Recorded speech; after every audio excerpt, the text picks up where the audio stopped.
हरि ओम। ओम श्री गणेशाय नमः। ओम श्री सरस्वत्यै नमः। ओम श्री गुरुभ्यो नमः। नमस्ते शारदे देवी सरस्वती मतिप्रदे वसत्वं मम जिह्वाग्रे सर्वविद्याप्रदा भव। गुरुर्ब्रह्मा गुरुर्विष्णु गुरुर्देवो महेश्वरा गुरु साक्षात् परब्रह्म तस्मै श्री गुरुवे नमः।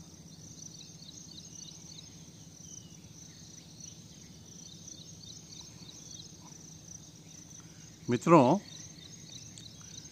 9वें गुरु का हमको अभी चिंतन करना है और ये 9वें गुरु हैं कुरर पक्षी, जिसे मराठी में टिटवी कहते हैं ना, और हिंदी में टिटिहरी या क्रौंच पक्षी ऐसा भी नाम है। तो हमारे अवधूत जी एक बार बैठे हुए थे ऐसे, तो दूर टिटहरी पक्षियों का एक झुंड बैठा हुआ था। मराठी में जिसे कड़प कहते हैं। और वो कैसे आवाज करते हैं, टीव टीव टीव टीव टीव टीव टीव, बहुत शोर करते हैं। अवधूत जी का वहां पे कुछ ध्यान नहीं था, वो उनका चल रहा था सब। अचानक उसमें से एक पक्षी बाहर निकल के दूर भागने लगा, उड़ने लगा। तो बाकी के सभी पक्षी उसके पीछे भागने लगे, उसको दबोचने लगे, उसको पंखों से मारने लगे, पैरों के नाखून से खरोचने लगे, चोंच से आघात करने लगे। अवधूत जी ने ध्यान से देखा तो पहला पक्षी जो भाग रहा था उसकी चोंच में एक मांस का टुकड़ा था।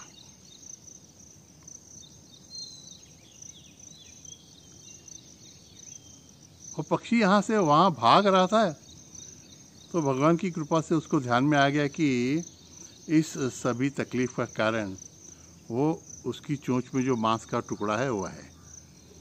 तो उसने क्या किया, वो टुकड़ा फेंक दिया और दूर हट गया। अब बाकी के सभी जो पक्षी थे वो उसी टुकड़े पर टूट पड़े और उसके लिए आपस में लड़ने लगे। ये हमारा मित्र जो था पक्षी अब उस दृश्य का आनंद लेने लगा। यह दृष्टांत देते हुए अवधूत जी यदु से कहते हैं कि यह सीख हमको लेनी चाहिए कि अगर हमारे पास किसी चीज का संग्रह है और लोगों को उसकी आवश्यकता है, तो लोग हमसे छीना झपटी करके भी वो चीज़ प्राप्त करने का प्रयत्न करेंगे और कभी कभी हमारी जान पे भी संकट आ सकता है। तो परिग्रह करना बुरा है, एक संभाव्य धोखा है उसमें।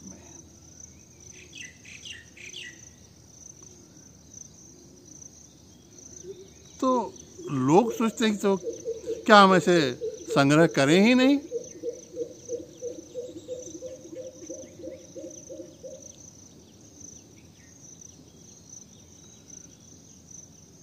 लोग कहते हैं कि समझे हमारा प्रारब्ध अच्छा है, हम में योग्यता ज़्यादा है, हम ज़्यादा प्रतिभावान हैं और हमको अपॉर्चुनिटीज़ भी अच्छी मिली हैं, हमने परिश्रम भी बहुत किया है, तो सहज ही हमको ऐश्वर्य और समृद्धि अधिक परिमाण में मिलेगी। तो अन्य लोगों से हमारे पास संग्रह ज़्यादा रहेगा। तो ऐसा कोई अयोग्य है क्या? अयोग्य तो नहीं है। लेकिन अगर हमारे में और दूसरे लोगों में बहुत अंतर रहेगा तो वह संघर्ष का कारण हो जाता है।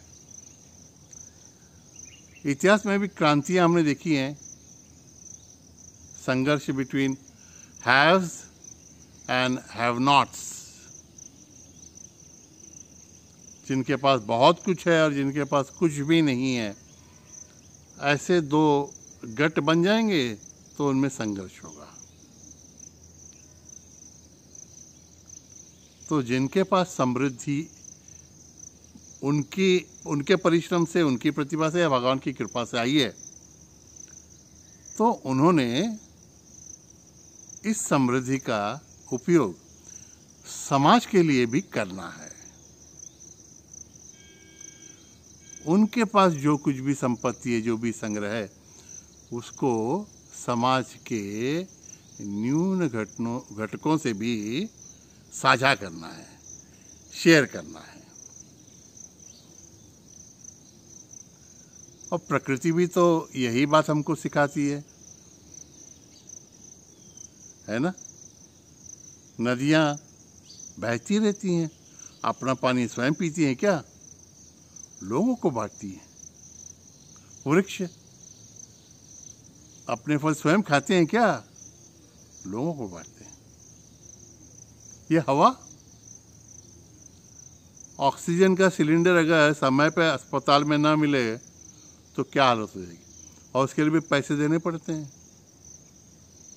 लेकिन भगवान की कृपा से निसर्ग हमें यह हवा, यह प्राणवायु मुफ्त में उपलब्ध कराता है। सूर्य का प्रकाश, इसके कारण तो जीवन सृष्टि चल रही है।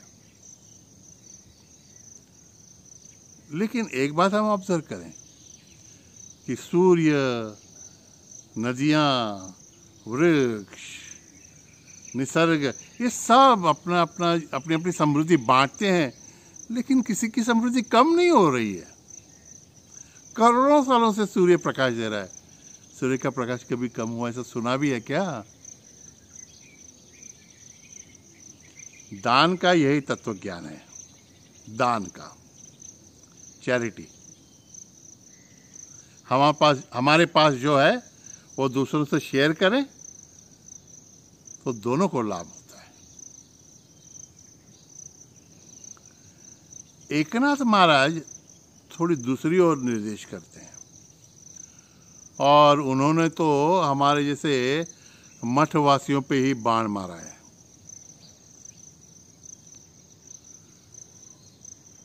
मुद्दा बराबर है उनका, सीख एकदम परफेक्ट है। वो कहते हैं कि अगर आपके पास संग्रह कुछ हो गया है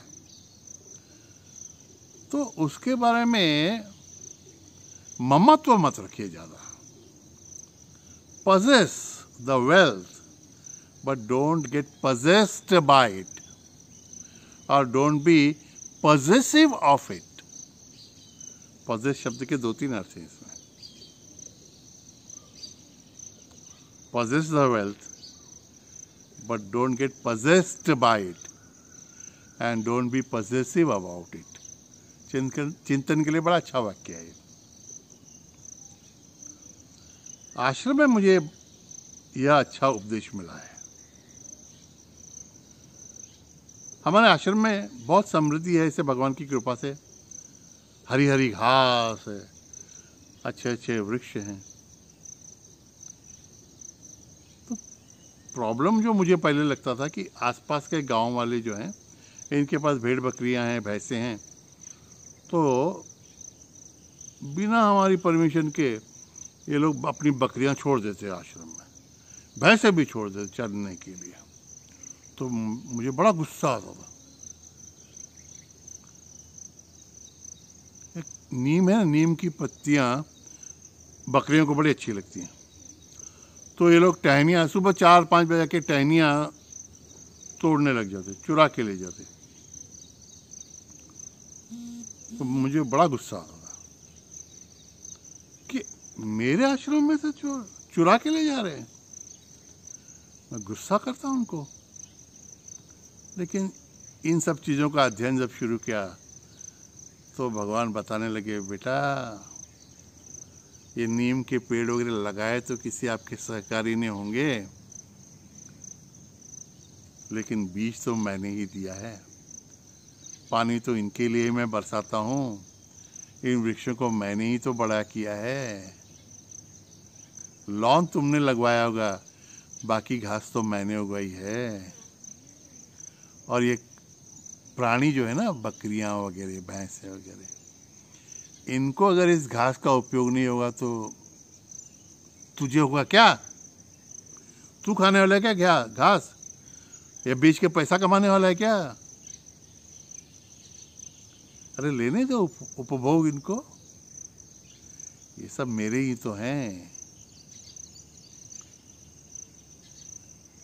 आश्रम में ना हमने कई जगह बोर्ड लगा के रखे थे पहले, फूलों को मत तोड़िए, पत्तों को हाथ मत लगाइए।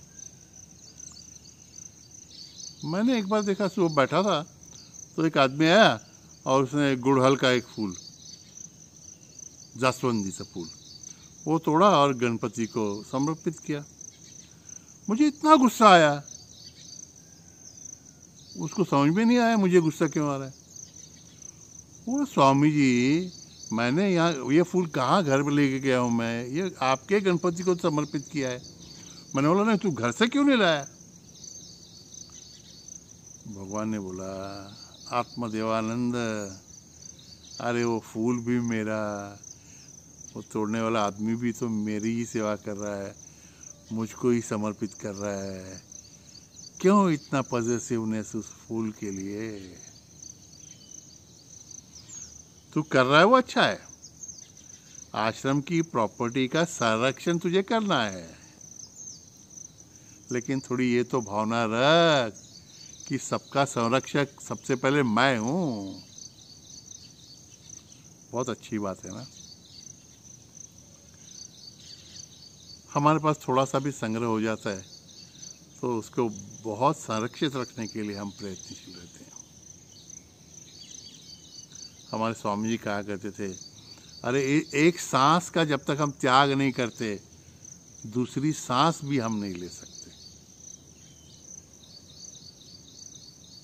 तो त्याग के बिना प्राप्ति भी तो नहीं है। मित्रों, इस क्रूर पक्षी से हम संदेश लें, सीख लें कि हमारे पास जो भी है, हमारी प्रतिभा से, हमारे प्रयत्नों से है या भगवान की कृपा से,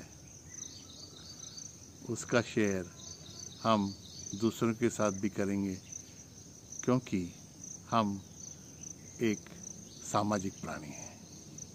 वो सुखी हैं तो हम सुखी रह सकते हैं। अवश्य करेंगे। और इस गुरु के लिए भी आपने स्वयं को रोज कितने मार्क्स दिए हैं, यह डायरी में लिखते जाइए, प्रगति तो होगी ही होगी। हरिओम तत्सत, हरिओम तत्सत। दिगंबरा दिगंबरा, श्रीपाद वल्लभ दिगंबरा। नारायण नारायण।